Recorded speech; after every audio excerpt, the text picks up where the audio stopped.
নমস্কার, আপনারা শুনছেন প্রণমামি জগৎ জননী থেকে। আজ আমরা শুনে নেব মায়ের দৃষ্টি থেকে যে অবিরাম স্নেহধারা কিভাবে বর্ষিত হতো তারই কথা বলছেন স্বামী ভূতেশানন্দজি মহারাজ।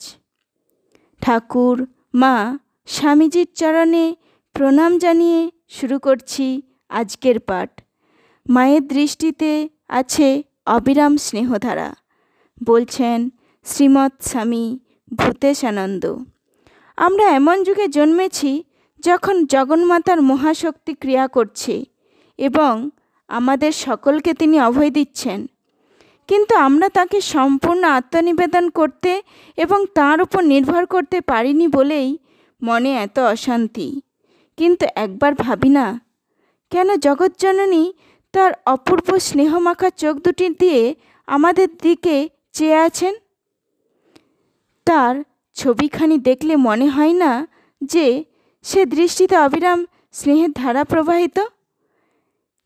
যে ছবি যদি ধ্যানের বস্তু করে রাখি, তাতেও কি আমরা অভয় হব না?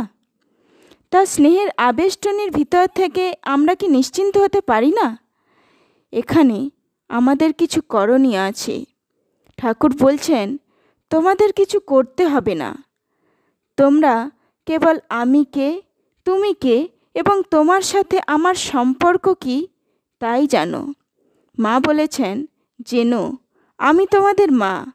এই কথা শুধু বলা নয়, তিনি চাইছেন আমরা তার কাছে সম্পূর্ণ আত্মনিবেদন করে তাকে জননী রূপে গ্রহণ করি। তাহলে আমাদের মনের ভার লাঘব হবে, ভয় দূর হবে। ভগবান অর্জুনকে বলেছিলেন, তেষাম হংসমৃদ্ধৃতা মৃত্যু সংসার সাগরাত, অর্থাৎ আমি তোমাদের উদ্ধারকর্তা। মাও বলেছেন, আমি আছি, আমি তোমাদের উদ্ধার কর্ত্রী।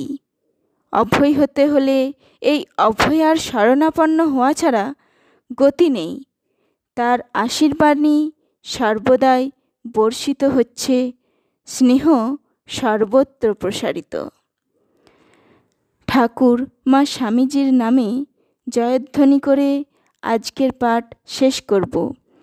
জয় ঠাকুর শ্রী শ্রী রামকৃষ্ণদেবের জয়, জয় শ্রী শ্রী মা সারদা দেবীর জয়, জয় স্বামী বিবেকানন্দের জয়।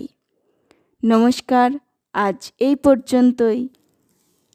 আমার সুপ্রিয় বন্ধুরা, এরকম পাঠ ও আলোচনা আপনাদের কেমন লাগছে কমেন্টে জানাবেন। ও নতুন নতুন আরও পাঠ এবং আলোচনা পেতে প্রণমামি জগৎজননী সাবস্ক্রাইব করে পাশে থাকুন। লাইক ও শেয়ার করবেন আপনার অনুরাগী বন্ধুবান্ধবদের শোনাতে। ঠাকুর মা স্বামীজির আশীর্বাদ আপনাদের সকলের ওপর বর্ষিত হোক, এই প্রার্থনা। ধন্যবাদ।